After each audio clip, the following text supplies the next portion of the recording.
Nandito na ako. Gusto ko na rin po ang kamustahin. Kamusta na po kayo ngayon? Okay na. Ang giling ng mga doktor ko. Binigyan lang ako ng mga gamot. At saka patuloy pa rin yung aking antibiotics. Pero okay na ako. In fact, nakapag-EDC meeting na kami nung Lunes with most of the cabinet. So I'm back in pero medyo nagtatampo sa akin yung mga doktor ko. Kasi sinasabi nila, wag muna. Sabi ko, hindi ko naman pwede pagantayin lahat ng mga nangyayari.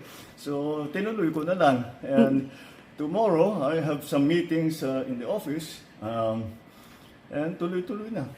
Pero sir, nabanggit sa akin ni Sec Dave, meron daw kayo napaniginipan. No. Parang may namimiss yata kayong food.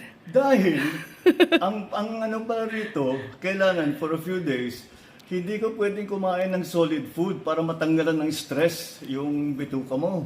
So, puro sabaw lang ako. Kaya nanaginip ako yung isang gabi. Sabi ko sa doktor, pwede na ba ako kumain ng kung ano-ano?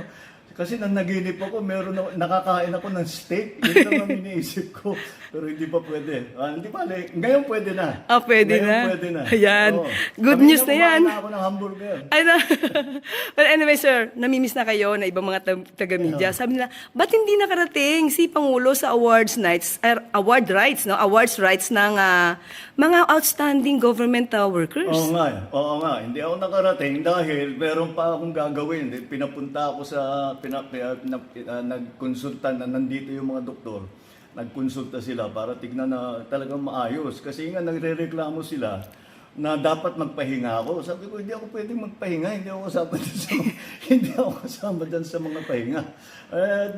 Wag mo sana. Maraming salamat sa lahat ng tao that have been concerned about my health at maraming nagpadala ng mga mensahe na gumaling ka na kagad. Sabi ko, at nagpapasalamat ako sa kanila. Thank you for your concern.